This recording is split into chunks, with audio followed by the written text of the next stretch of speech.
Labdien! Zemnieku saimniecība Karotītes. Sākām 5 gadus atpakaļ, pārvācāmies ar ģimeni uz laukiem. Tad izlēmām, ka varētu audzēt vistas gaļai, bioloģiskām metodēm. Sākām pētīt, ko mēs varētu audzēt. Izmēģinājām dažādas šķirnes, dažādus veidus.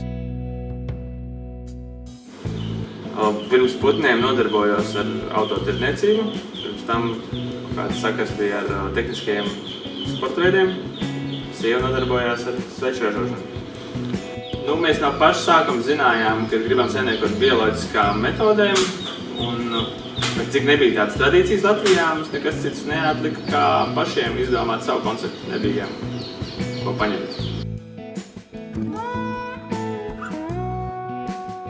Audzējam bioloģiskām metodēm, pilnu ciklu saimniecību. Tas nozīmē, mums ir savs mažu ganāmpulks, paši inkubējam savus broilerus.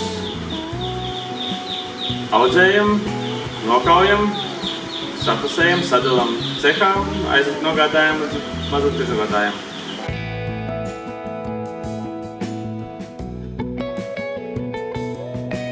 Mūsu pieeja tajā visā ir biodrošība.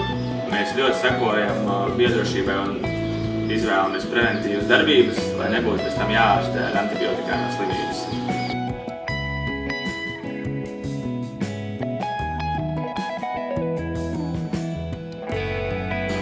Viena no atslēgām, kāpēc mums veiksmīgi sanāca izvairīties no antibiotikām un zāļu lietošanas, ir šis lēnaudzīgais kross, kas ir paredzēts bioloģiskai audzēšanai, kurš jau ir arī paredzēts tām dienām, ka viņš aug pāri 81 dienu.